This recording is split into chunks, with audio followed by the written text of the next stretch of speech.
Pinagdududahan ng ilang mambabatas kung totoo o iisang tao lamang ang nakapirma sa acknowledgement receipts hinggil sa confidential fund ng Office of the Vice President at maging ng Education Department. Maliwanag naman yung mga mahal na mahal nating DDS tulad ni Aljan Romero. Maliwanag naman kung saan nang galing at saan nagmula yung pagwawala ni Sara Duterte. Di ba? Oo, may bago tayong subscriber. Pasalamatan nyo naman si Mishi Cruz. Opo, thank you naman. Ha? Ito yung pinagsimulan. Huwag nating ilihis yung isyong totoo. Ang isyong totoo, mga kababayan, ay hindi masagot ng opisina ng OBP at ng DepEd noon, secretary ni Sara Duterte, 10 ng mga tauhan niya. Yung alin, mga kababayan? Etong mga resibong peke na kung ano-ano yung pinangalan ninyo na hindi nyo mapangatwiranan kung ano totoo. Bakit? Kasi nagpanik kayo. Sa totoo lang, wala naman yang. Wala naman talagang kwenta yan. Kung naging matalino lang kayo sa inyong pamamaraan. Salamat naman kay Resi Liza Alino na taga Caloocan. Opo huwag niyo pong kakalimutan. Subukan ang isang magaling mahusay, Mayor Trillanes. Opo, mga kababayan. Diba? Eto na. Tulad ng sinabi ko sa inyo, si Rocan Saki. Eto na. Sa pagpapatuloy po ng pagdinig ng Kamara hinggil sa nasabing OVP Confidential Fund, muli namang hindi sumipot si Vice President Sara Duterte. Yan. Yan po yung isa pang dahilan. Kaya mga kababayan, sa mga DDS nating mahal na mahal dito, ang dapat sisihin nyo si Sara.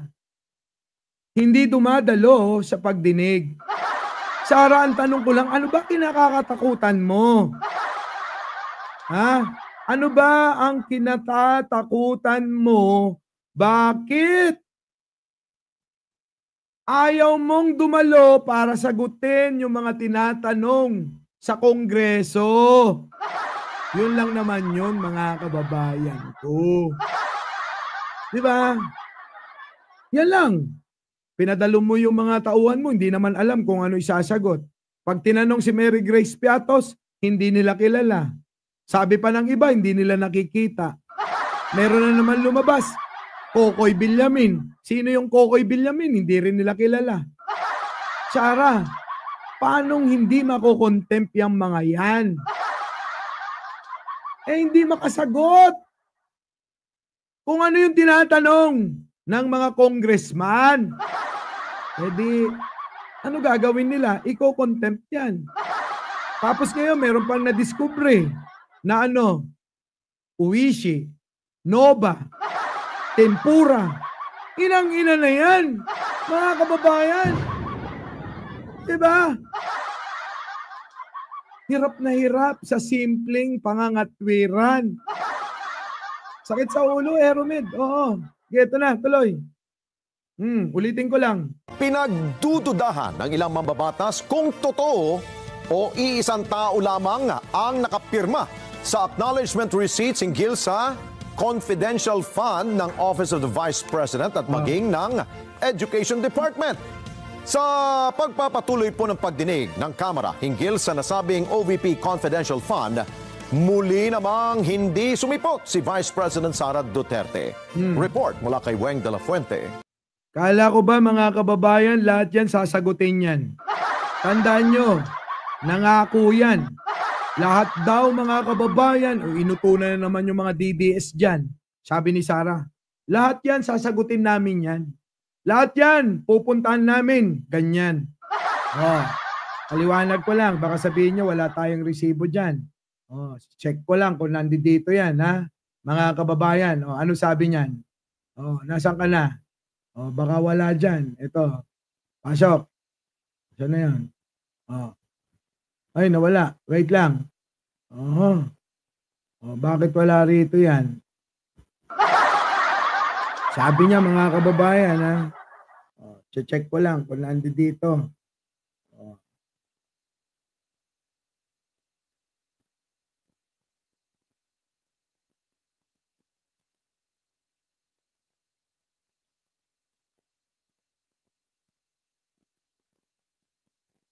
Ito ba yun? Hanggang makahanap kayo ng anong pwede namin gamitin. And all because we are in this fucking mess. Hindi yan. Tsaka natin tatalakayin yan dahil nakakatuwa talaga yan. Lahat na lang na sinabi ni Sarah, mga kababayan. Nako! Oo. Wait lang. Nasaan na ba yun? Hindi ko yata na-save yan, ha? Ay, nako. Sayang. Ang ganda-ganda nung sinabi niya. Wait. So, yun. Di bale, hanapin ko. Sunod na lang. Ulitin natin to. At ipapakita ko sa inyo. Dito, balik tayo rito. Kinwestiyon ng ilang mambabatas ang mga isinumeteng acknowledgement receipts ng Office of the Vice President at Department of Education na pirmado ng pare-parehong tao. Sa mga DDS, huwag kayong magalit dito. Kung ano-ano na yung sinasabi nyo, manang-mana kayo sa amo nyo. Yan na lang ba yung kaya nyo sabihin, bayaran at kung ano-ano?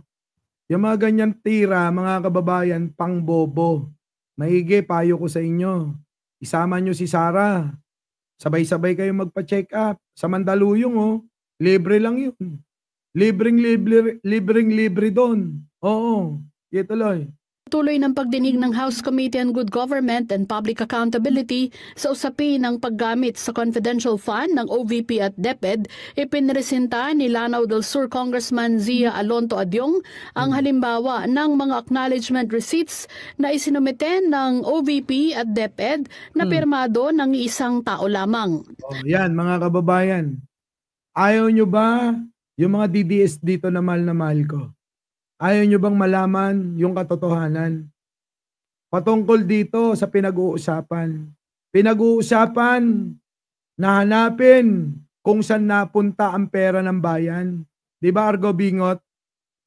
Peace tayo, ha? Sabi tuloy nung ano nyo rito, hirap na ako ipagtanggol.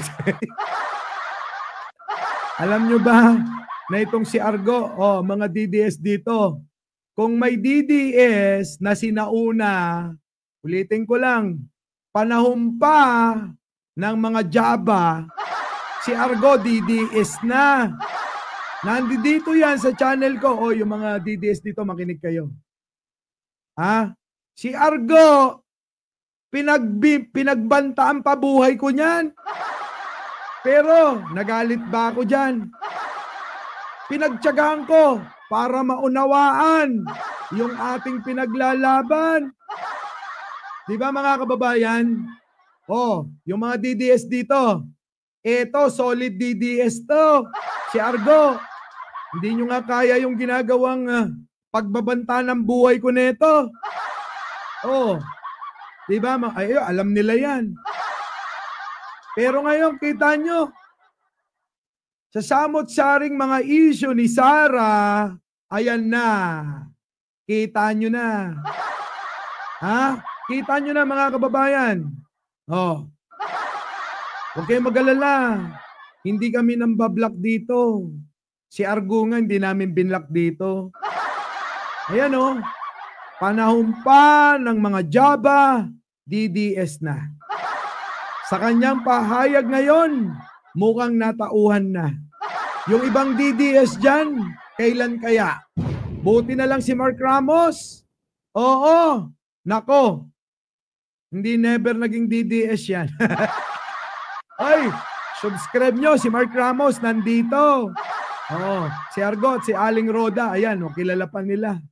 Si Aling Roda, nahiya na lang dahil naliwanagan. Diba?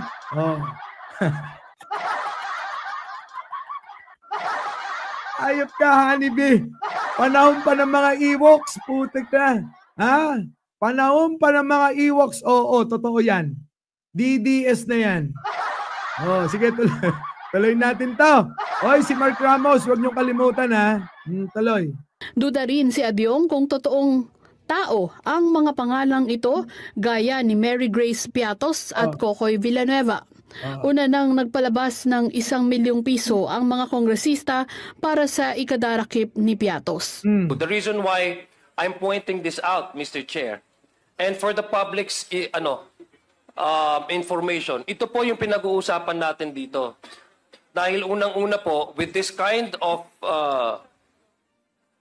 itong pag-aabuso sa ganitong proseso ng pag-audit na ibibigay lang po nila is acknowledgement receipts, it gives us so many, it provides us so many, and it opens up so many floodgates of questions. Yun. Marami talagang tanong. Di ba, Argo? Ha? Marami talagang tanong. Alam nyo, gayahin nyo na lang si Argo. Oo. Ayan, mamuhay na lang ako ng tahimik. Ayoko na. O, kita nyo? Okay na siya. O, at least, kahit papano, mangilan-ngilan, meron tayong napapaliwanagan. O, save highlights. Opo, sa inyo po lahat. Tuloy. Which I believe, yun yung pinaka-importante po na masagot.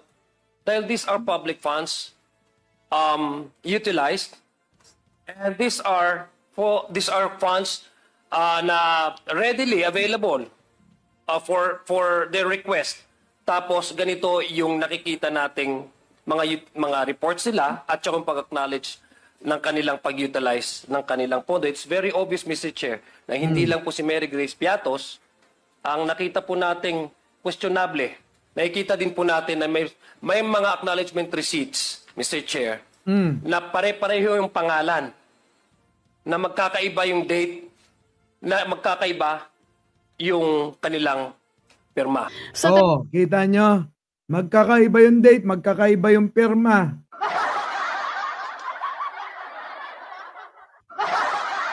Di ba mga kababayan? Wala paano nila pangangatwiranan yan? Sige, tuloy. Testimonya ng mga Tagalan Bank of the Philippines, kinumpirma ang over-the-counter encashment ng DepEd at OVP ng malalaking halaga sa ilang pagkakataon. Kita nyo, malalaking halaga yan. Malalaking halaga yung kanilang kinukobra. Tapos mapupunta na lang. Ayan kita nyo naman. Oo, ayan, ang dami niyan. Ha? Bataan, Camarines Norte, Cavite, Davao. Tutang ina. Sorry naman. Ito, mga pinuntahan ng mga pera. Oo. Bataan, Camarines Norte, Cavite, Davao del Sur, Laguna, Masbate, Metro Manila, ang laki. Oo, thank you naman, Judy Rose de la Cruz. Opo, good morning. Negros Occidental, Pampanga, Tarlac, Aurora, Batangas, Bicol, nako, Bulacan. Oo, Iloilo, Boho, ano to? Oo, hindi na mabasa. La Union, Marinduque, Laguna ulit, Metro Manila. Grabe. Main Uy, love you. Sige, tuloy na natin. Basta napakaraming pera niyan. Sa DepEd, 4 na beses nakapag-encash ng halagang... Nandiyan na rin si bayan ko, Amira, opo Mars Wishe, opo. Sige na. At si Mabel Rakin, ayan na. 37.5 million pesos sa DepEd branch, habang 4 na ulit ding nakapag-encash ng 125 million pesos ang OVP. Nakita nyo kung gaano kalalaki, hindi basta-basta. Daang milyon ang pinag-uusapan. Samantalang milyon-milyong mga kababayan natin ang nahihirapan. Sana mag-gets nyo naman kung ano yung naratibong gusto kong ibalita at ipaalam. Mga DDS, tandaan nyo, maubusan man ako ng boses. Hindi ako titigil na paliwanagan kayo kung ano yung mga tinutukoy ko na ginagawa ng sinusuportahan nyo. Si Argo, lahat na ng mga BBM, pinagbantaan nito. At ngayon, nagpapasalamat ako dahil nag-iba na ang tono. Sana naman, yung mga DDS dito, matauhan na kayo. Kasi hindi basta-basta ang perang involved dito. Milyon. Hindi 100, 200 piso. Mga kababayan, tandaan nyo, ang lagi nilang sinasabi, para daw sa mga kababayan nating maraming pangangailangan. Diba? Mahihirap na tao at nasa laylayan. Pero bakit ganon? Tila ba hindi tumutugma sa pinapangako at sinasabi nila na mahal nila yung mga ganong kababayan? Dahil dito sa mga nadidiskubre na pagnanakaw sa pera ng bayan. Di ba? Oh, gets nyo na mga kababayan. Sana naman maintindihan nyo na yan.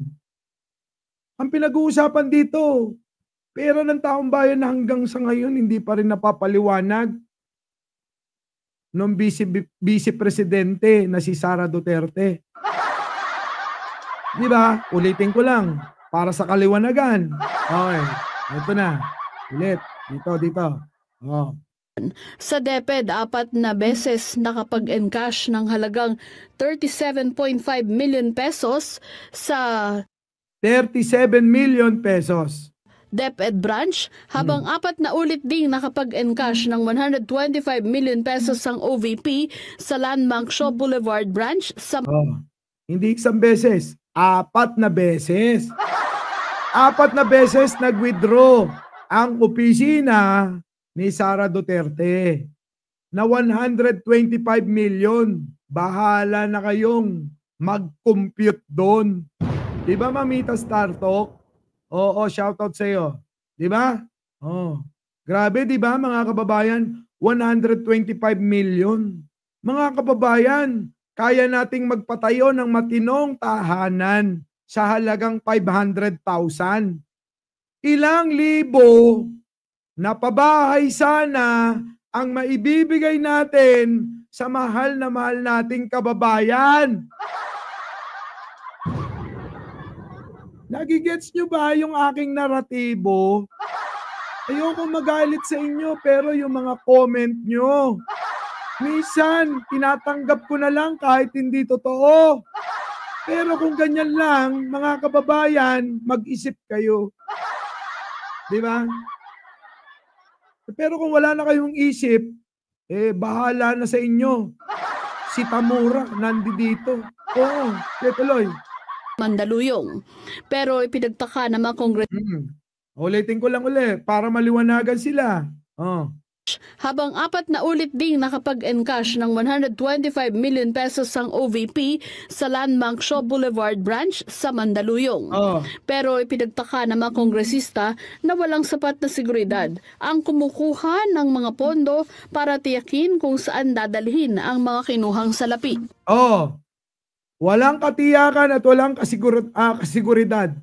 Kung saan ba dinadala ang wini-withdrawng salapi, kwarta, anda, datong.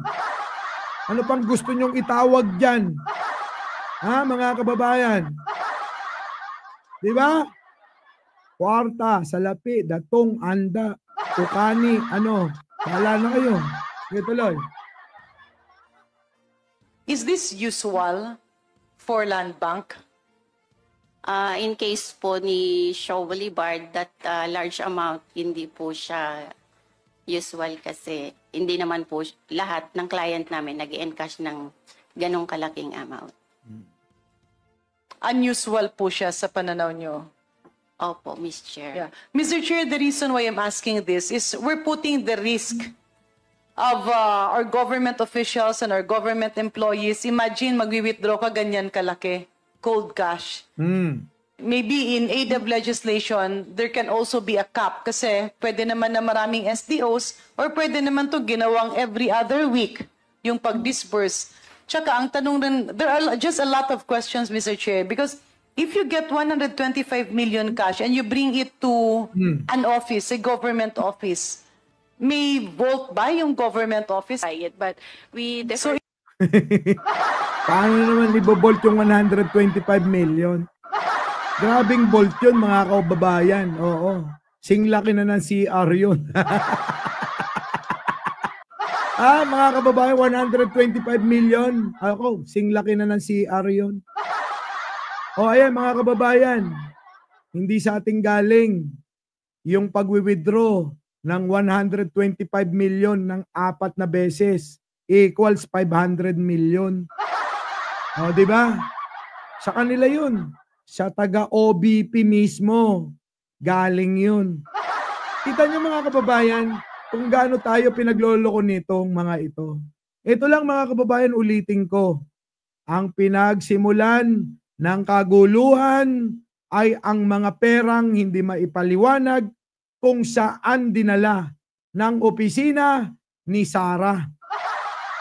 So ang may kasalanan, walang iba kundi si Sara.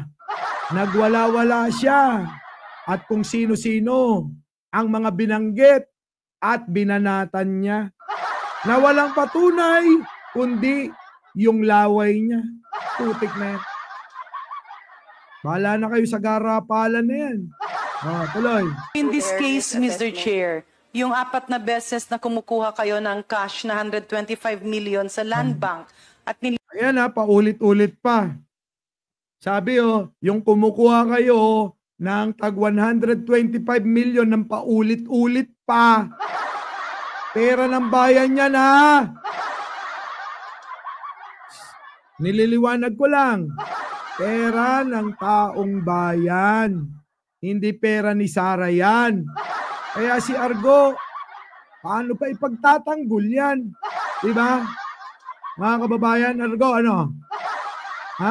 Paano mo pa ipagtatanggol yan si Sara ngayon?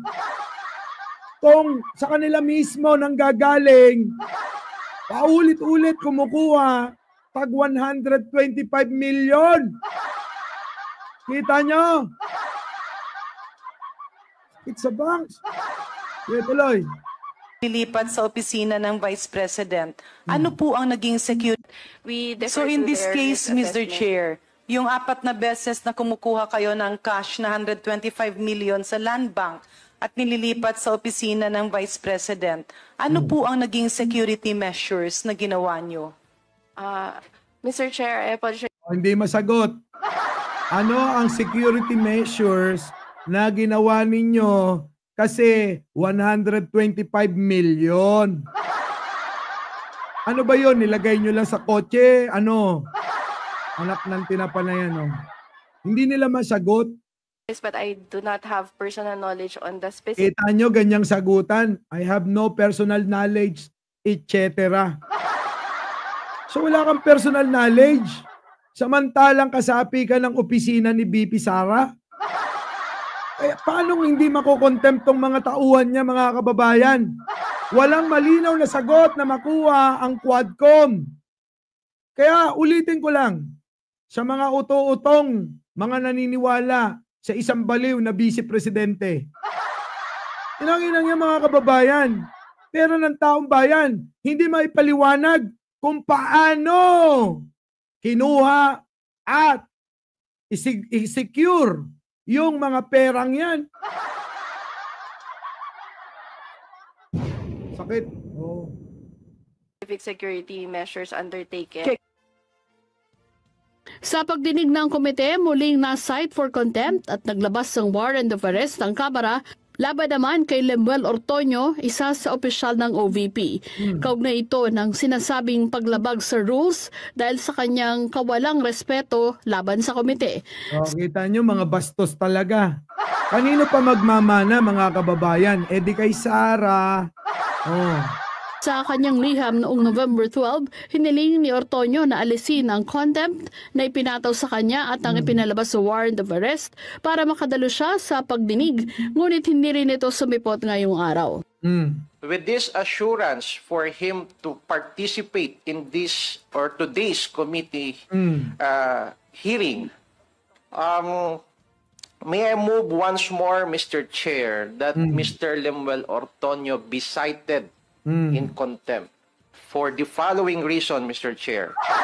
Number one, he is aware that there will be a committee hearing today, November 20, 2024, and that the excuse he offered in this letter is not a valid one. And for me, Alam nyo talaga mga bobo talaga to mga DDS dito, no? Kaya alam nyo, wala na kayong magagawa dyan sa kabobohan ng mga yan. Yung liquidation daw, kunin sa COA. Eh yun na nga, oh, pinakita na. Ang daming ngang discrepancy.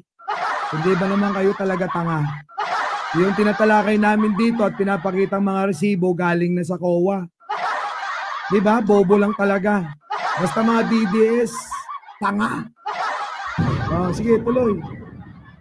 Mr. Chair, this is continued defiance of a lawful order of this committee, and it is a sign of disrespect. Dumating naman sa pagdinig si Attorney Zulueca Lopez, ang Chief of Staff ni Vice President Sara Duterte, at itinanggi na may alam siya kung paano ginugugol ang confidential fund ng tanggapan.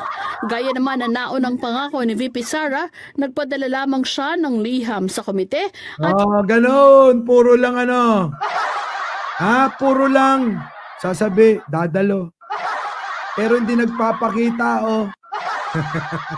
Lang yan na yan, oh. Si Sara, mga kababayan, puro lang din pangako. Ayan, ano nangyari mga kababayan? Eh di nagkagulo. Sino nang gulo? Eh di si Sara, na luka-luka at may saltik sa ulo. Putik na yun, nagmumura pa yan. So ngayon mga kababayan, nako, eto matindi. Oo, matindi mga kababayan. Ang susunod natin tatalakayin, bakit ganito? Oo, pwede ba? Pakiusap lang ulit sa mga hindi pa nakakapag-like dyan. Like na kayo! Oh, kalma. Baby, kalma. Huwag mo naman akong bigyan ng dahilan para tabihan ka. Nag-like na ba lahat? Sige, tuloy. Uy, idol ng mga bobo. Idol. Sige, tuloy. Mga pulis. Itong pamilyang Duterte, mga pamilyang palamura. Putang ina, ako mismo ang papatay sa inyo. Na ninyong lahat. Paong din ako ng Mabuak ang ilang utok. Nagpapapatay kayo ng mga tao, ng mga biktima ng EJK. Ngayon naman, itong si Sara, nagbabanta ka? Kita nyo? Pagtanggol nyo. Palamura, mamamatay tao. Putik na yan, Idol ng mga bobo. Mangmang at tanga sa mundo. Diba? Thank you naman sa lahat ng mga nag-like tulad ni Boy Forma. Diba? Ulit. Marami to. Okay, tuloy. Ina kayong mga pulis. Itong pamilyang Duterte, mga pamilyang palamura. Putang ina, ako mismo ang papatay sa inyo.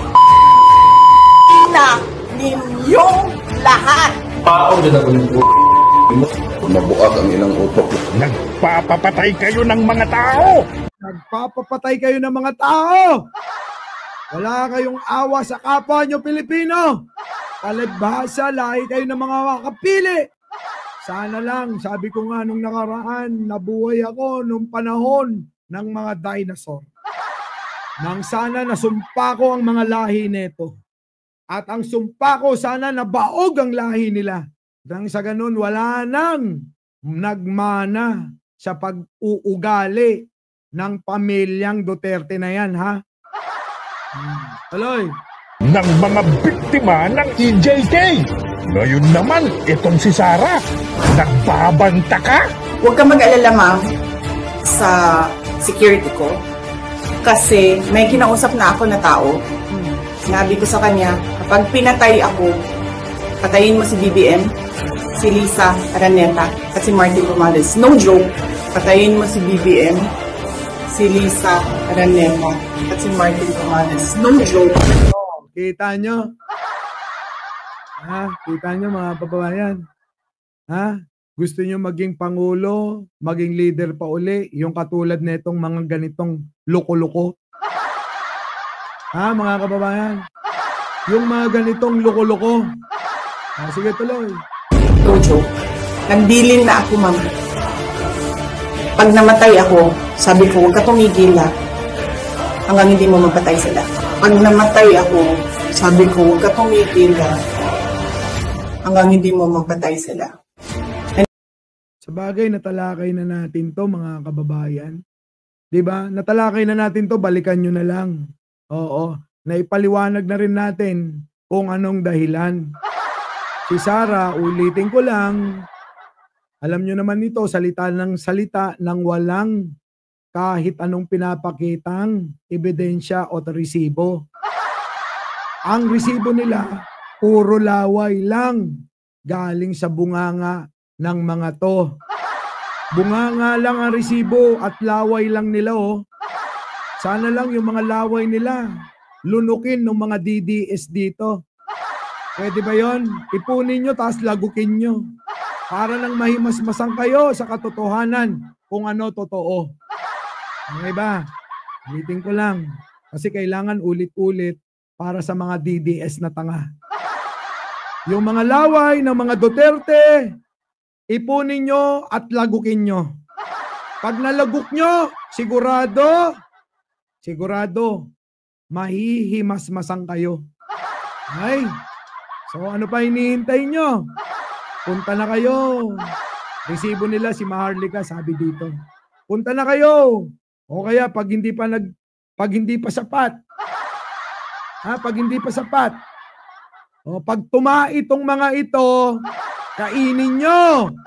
Sigurado pag nakain nyo yung mga tain ng mga Duterte na to, maliliwanagan ang mga bituka nyo. Pag naliwanagan ang bituka nyo, dun nyo malalaman na masarap palang kumain ng bigas na hinahanap nyo na 20 ang kilo. Ano? Gusto nyo ganon, di ba? Pero nasasaktan na kayo. Di ba? Meron na kayong kakainin, meron pang panulak kayo. Yung tae nila kakainin nyo.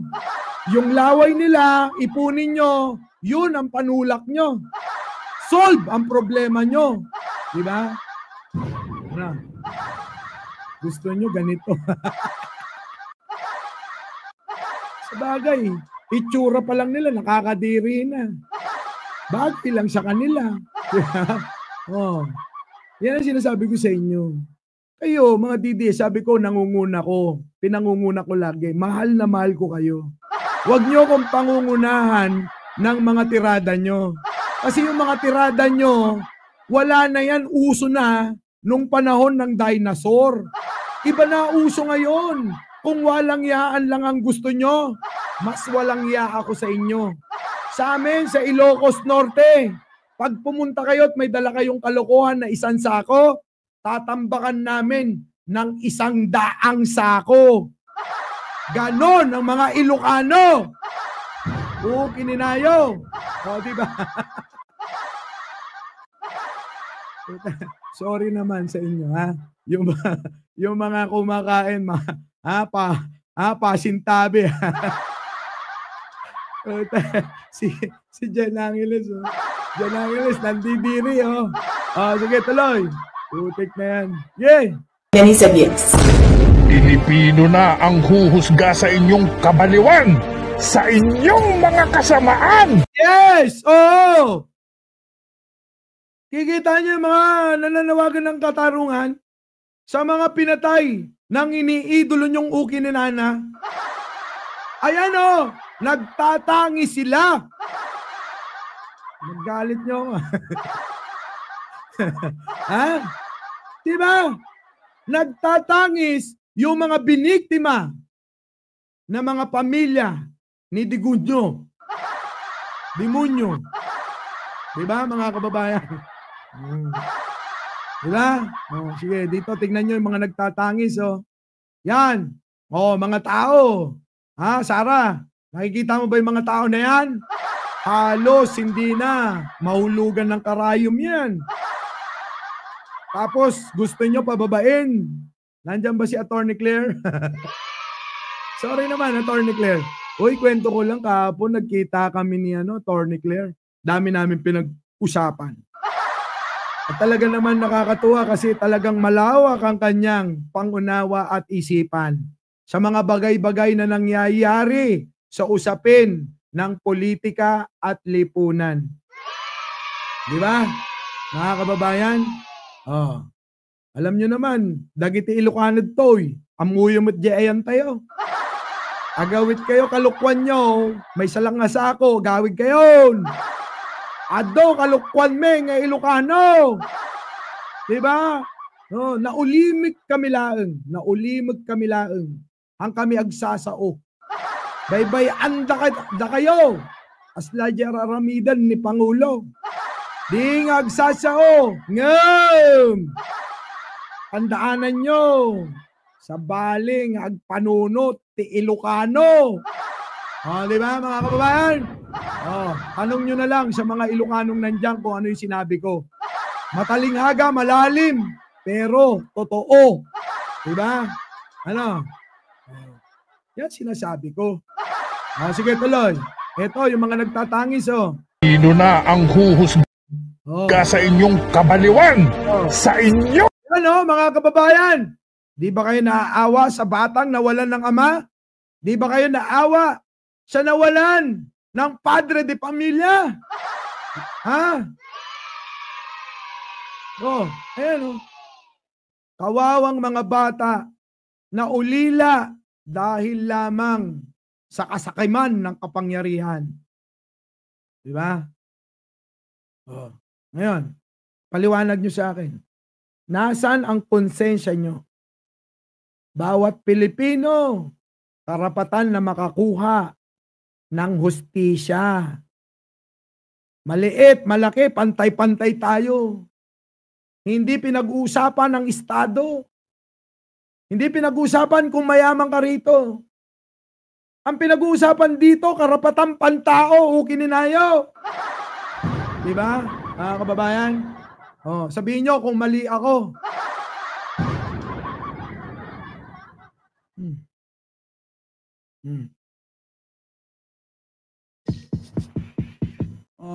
Kalma. Baby, kalma. Huwag mo naman akong bigyan ng dahilan para tabihan ka.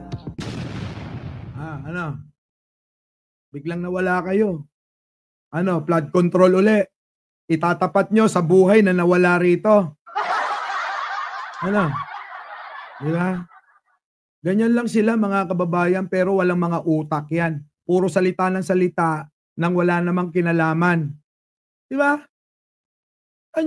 Bata, paslit, nawalan ng tatay.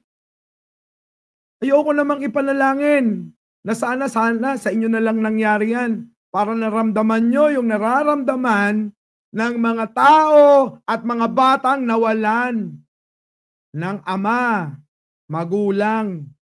Diba? Nawalan ng anak. Okay lang sa inyo yan. Sumpain ko kayo, gusto nyo? Wag lang. Kasi pag nagnumpa ako, nagkakatotoo.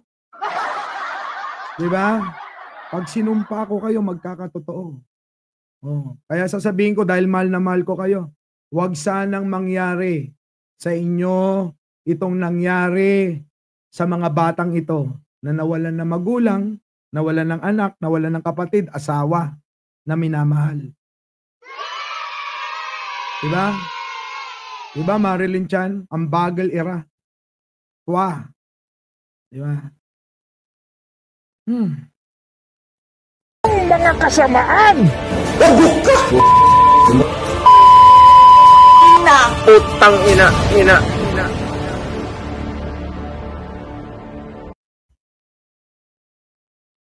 Anyway, mga kababayan, medyo pagka ganun kasi, Doon lumalabas yung emosyon ko sa mga batang nawalan na magulang. Marami tayong ganyan, mga kababayan, na nangyari nung panahon ni Digong.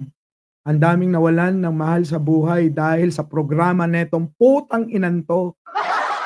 Diba?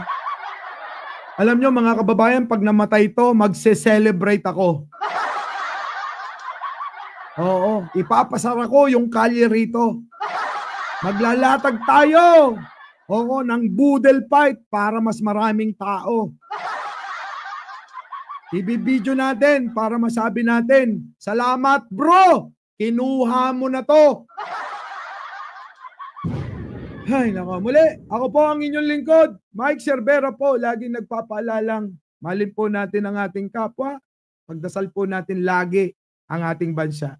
Magandang umaga, magandang hapon at magandang gabi sa mandako ng mundo. Naroon kayo, syempre, magandang buhay na rin para sa ating lahat. Our beloved Boss Mike